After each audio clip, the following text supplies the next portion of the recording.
نشوہ، برہان اور فریال بنش کی رخصتی والے دن اسے اس کے گھر چھوڑ کے جب نکلتے ہیں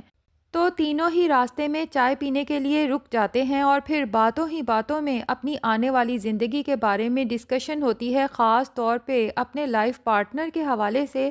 تو فریال تو بہت کلیئر کٹ بتا دیتی ہے کہ اسے پتہ ہے اس نے کیسے آدمی سے شادی کرنی ہے، ایسا انسان جس کے ساتھ اس کی فریکوینسیز میچ کرتی ہوں، اور ساتھ ہی یہ بھی بتا دیتی ہے کہ چاہے ہم جتنے بھی پڑھ لکھ جائیں لیکن ہماری فیملیز ابھی تک انہی پرانی ویلیوز کے مطابق چل رہی ہے، اور میری امی بھی یہی چاہتی ہیں کہ میں خاندان میں شادی کروں، چاہے تو امی کے خاندان میں چاہے تو ابو کے خاندان میں۔ اور پھر جب فریال ہنستے ہوئے برہان کی طرف دیکھتی ہے تو نشوہ کا دل جیسے کوئی مٹھی میں جکڑ لیتا ہے، کیونکہ برہان بھی فریال کی طرف سمائل پاس کرتا ہے اور نشوہ کو تو 100% یقین ہو چکا ہے کہ برہان اور فریال ایک دوسرے کو پسند کرنے لگے ہیں۔ چپ بیٹھے بس انہیں دیکھتی رہتی ہے اور سوچتی ہے کہ پسند کیوں نہ کریں، دونوں کی پرسنالٹیز ہی اتنی اعلیٰ ہیں اور دونوں ہی ایک دوسرے کو کمپلیمنٹ کرتے ہیں، لیکن یہ میرے دل کو کیا ہوا، مجھے تکلیف کیوں ہو رہی ہے ان دونوں کو آپس میں ہنستا کھیلتا دیکھ کے؟ بلکہ اسے تو اپنا آپ بہت آکورڈ محسوس ہوتا ہے، جیسے کباب میں ہڈی۔ برہان جب نشوہ کو اتنا خاموش دیکھتا ہے تو اسے پوچھ ہی لیتا ہے کہ مس نشوہ، آپ نے اپنے لائف پارٹنر کے بارے میں کیا سوچا ہے؟ تو نشوہ تو صاف کہہ دیتی ہے کہ سر، میں نے تو ایسا کچھ سوچا ہی نہیں، کیونکہ میں نے تو کبھی بھی شادی نہ کرنے کا فیصلہ کر لیا ہے۔ اب برہان تو نشوہ سے ریزنز جاننا چاہتا ہے، لیکن فریال برہان کو ایک دفعہ پھر اپنی طرف مخاطب کر کے اسے ایسی باتوں میں الجھاتی ہے کہ نشوہ کو ساری سچویشن آکورڈ لگنے کے ساتھ ساتھ ان دونوں پہ بہت غصہ آتا ہے کہ اگر ان دونوں نے آپس میں ہی بات کرنی تھی تو بھلا مجھے اپنے ساتھ یہاں بٹھانے کی کیا ضرورت تھی۔ اب ادھر عمار کی دادی اور اس کے پیرنٹس تو سوچ رہے ہیں کہ قدسیہ کے واپس جانے سے پہلے فریال اور عمار کی شادی کی بات کر لینی چاہیے، بلکہ بہتر یہی ہے کہ ان کے واپس جانے سے پہلے دونوں کا نکاح ہو جائے، تاکہ عمار کے کاغذات بھی شادی سے پہلے تیار ہو جائیں، کیونکہ عمار کے پیرنٹس کو بہت اچھے سے پتا ہے کہ ان کا بیٹا کسی قابل نہیں ہے، اس کا فیوچر صرف اسی طرح سے برائٹ ہو سکتا ہے کہ اگر قدسیہ اسے اپنا داماد بنا کے اس ملک سے لے جائے۔ جبکہ ان لوگوں کو تو آئیڈیا ہی نہیں کہ فریال عمار کو بہت اچھے سے آبزرو کر چکی ہے کہ اس کی تربیت میں کافی کمیاں ہیں اور عمار جیسے لڑکے فریال کبھی پسند کر ہی نہیں سکتی۔ دوسری طرف قدسیہ کو بھی برہان بہت پسند آ رہا ہے، تو وہ عاصم سے فریال اور برہان کی شادی کی بات کرنے کا فیصلہ کر لیتی ہے۔ سب سے پہلے تو وہ عاصم سے پوچھتی ہے کہ تم برہان کی ماں کو اپنے ساتھ کیوں نہیں لائے، اور اس کی پرسنالٹی وغیرہ کے بارے میں پوچھتی ہے، تو یہ حقیقت اس پر آشکار ہوتی ہے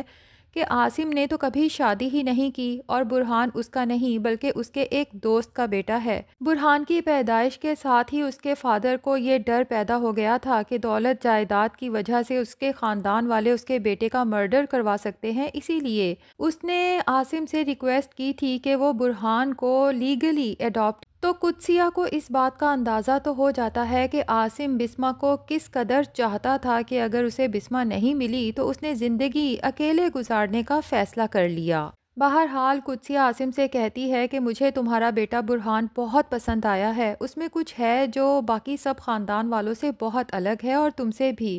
عاصم ہنس کے کہتا ہے کہ ایسا کیا ہے اس میں، جس پہ قدسیہ بتاتی ہے کہ وہ بہت نڈر ہے، بہت بے خوف ہے۔ اور پھر جب عاصم سے اظہار کرتی ہے کہ میں فریال کے لیے برہان جیسا لائف پارٹنر چاہتی ہوں اور مجھے محسوس ہوتا ہے کہ فریال بھی برہان کو پسند کرتی ہے، تو عاصم کہتا ہے کہ فریال بہت پیاری بچی ہے اور میرے لیے تو یہ بڑی خوشی کی بات ہوگی اگر فریال اور برہان کی شادی ہو جائے، لیکن اس کے لیے مجھے ایک دفعہ برہان سے پوچھنا پڑے گا۔ لیکن ادھر برہان ہے جو بہت پہلے ہی نشوہ سے محبت کرنے لگا تھا، شاید پہلی نظر میں دیکھتے ساتھ ہی اسے نشوہ بہت پسند آئی تھی، لیکن برہان نے کبھی نشوہ پہ اپنے جذبات کا اظہار نہیں کیا، شاید وہ کسی مناسب وقت کے انتظار میں ہے۔ لیکن نشوہ، جسے خود بھی نہیں پتا کہ وہ بھی برہان کو چاہنے لگی ہے، اندر ہی اندر کرتی رہتی ہے برہان اور فریال کی بڑھتی ہوئی انڈرسٹینڈنگ دیکھ کے، خاص طور پہ جب دونوں آپس میں فون نمبرز ایکسچینج کرتے ہیں۔ اور پھر اگلے دن جب ناشتے کی ٹیبل پہ سبھی موجود ہوتے ہیں اور سب فریال سے بھی ناشتے کا کہتے ہیں، تو فریال بڑی بے باکی سے سب کے سامنے کہتی ہے کہ میں برہان کا انتظار کر رہی ہوں، اسی کے ساتھ ناشتہ کروں گی۔ قدسیہ تو بہت خوش ہوتی ہے یہ سن کے، جبکہ عمار کی دادی اور پیرنٹس ایک دوسرے کو کنکھیوں میں دیکھتے ہیں، کیونکہ وہ تو قدسیہ سے فریال اور عمار کی شادی کی بات کرنے والے ہیں، تو فریال کی برہان کے ساتھ بڑھتی ہوئی انڈرسٹینڈنگ انہیں تھوڑی چبھ رہی ہے۔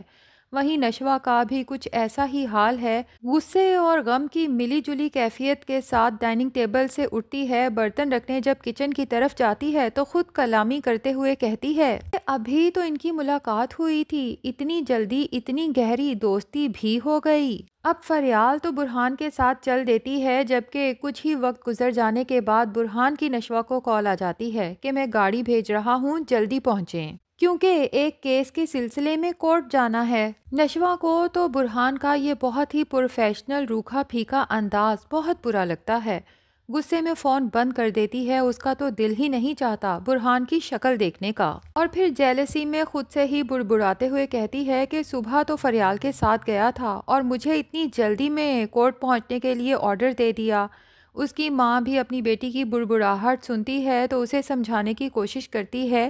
کہ رشتوں کو نبھانے کے لیے قربانیاں دینا پڑتی ہیں، تم ان باتوں کو زیادہ دل پہ نہ لو بلکہ اگنور کرنا سیکھو۔ اب جلدی جلدی میں نشوہ تیار ہو کے جب آفس پہنچتی ہے تو وہاں سامنے برہان اور فریال کو ہی ساتھ بیٹھے چائے پیتے ہوئے دیکھتی ہے تو اس کے اندر تو جیلسی بہت پہلے سے ہی تھی، اب مزید بڑھ جاتی ہے۔ جب برہان اسے بیٹھنے کا کہتا ہے تو نشوہ کہتی ہے کہ سر بیٹھنے کی کیا ضرورت ہے، آپ نے تو مجھے فون پہ یہ کہہ کے جلدی بلایا تھا کہ کورٹ پہنچنا ہے، تو بس اٹھیں پھر کورٹ کے لیے نکلتے ہیں۔ ادھر عمار کو نشوہ جب اسموکنگ کرتے ہوئے دیکھتی ہے تو اسے سمجھانے کی کوشش کرتی ہے کہ ابھی گھر میں قدسیہ آنٹی فریال وغیرہ ہیں، بہتر یہی ہے کہ تم اپنی بچگانہ حرکتیں چھوڑ دو، جس پہ عمار کو نشوہ پہ غصہ آتا ہے اور اسے کہتا ہے کہ تم بھی ذرا برہان سے دور رہو، میں نے نوٹ کیا تھا تم اس کے کچھ زیادہ ہی آگے پیچھے پھر رہی تھی، بابا سے کہہ کے کہیں تمہاری جاب ختم نہ کروانی پڑے۔ تو نشوہ عمار سے کہتی ہے میرے سے زیادہ تم خود کی فکر کرو، کیونکہ ماہین کا کیس سر برہان کے پاس ہی ہے اور کیس ری اوپن ہو چکا ہے اور برہان سر کا ریکارڈ ہے کہ وہ کبھی کوئی کیس ہارے نہیں ہیں۔ عمار تو سچ میں بہت خوف زدہ ہو جاتا ہے، جبکہ دوسری طرف عمار کے پیرنٹس جب قدسیہ سے بات کرتے ہیں کہ ہم نے پہلے سے ہی فریال اور عمار کی شادی کی بات تو کی تھی، میرے خیال سے اب اس فرض کو ادا کر دینا چاہیے، جس پہ قدسیہ تو پریشان ہو جاتی ہے، لیکن فریال بول پڑتی ہے کہ uncle aunty I am sorry, لیکن عمار میرا آئیڈیل نہیں ہے، نہ ہی میں نے کبھی عمار جیسے لڑکے کے ساتھ شادی کرنے کا خواب دیکھا ہے، ہاں اگر میں کسی سے شادی کرنا چاہتی ہوں تو وہ برہان ہے۔ عمار کے پیرنٹس کو تو شدید ذلت کا احساس ہوتا ہے، حالانکہ پتہ تو انہیں خود بھی ہے کہ عمار کی کیا حرکتیں ہیں، لیکن اپنے گنڈے موالی بیٹے کو سدھارنے کی بجائے انہیں فریال اور قدسیہ پہ غصہ آتا ہے کہ ہمارے بیٹے کو ریجیکٹ کر کے اس عاصم کے بیٹے برہان کو پسند کیا ہے۔ خیر عمار کے فادر فیصلہ کر لیتے ہیں کہ میں بھی اب جلد سے جلد عمار کی شادی کروا کے ہی رہوں گا اور فریال سے بہتر لڑکی سے کرواؤں گا، تو عمار کی دادی اپنے بیٹے کو مشورہ دیتی ہیں کہ میں تو کہتی ہوں تم بسمہ کی بیٹی نشوہ کے بارے میں سوچو، اگر عمار کی شادی اس سے ہو جاتی ہے تو ان دونوں ماں بیٹی کے نام جائیداد میں جتنا حصہ ہے وہ گھر میں ہی رہے گا۔ تو ناظرین اب بختیار جب بسمہ سے نشوہ اور عمار کی شادی کی بات کرے گا تو بسمہ چاہتی تو نہیں ہے کہ عمار جیسے لڑکے کے ساتھ اس کی بیٹی کی شادی ہو، لیکن ظاہر ہے وہ ان لوگوں کے سامنے بول ہی نہیں سکتی، لیکن اب عاصم یہاں پہ نشوہ کے باپ کا رول ادا کرے گا اور ان لوگوں کے ظلم و ستم کے چنگل سے اسے کیسے آزاد کرواتا ہے، یہ سب ہمیں آنے والی ایپیسوڈز میں پتہ چلے گا۔ تو آپ کو یہ ڈرامہ کیسا لگتا ہے ناظرین کمنٹ سیکشن میں ضرور بتائیں، اور اگر ہمارے چینل پہ نئے ہیں تو پلیز چینل کو بھی سبسکرائب کر لیں۔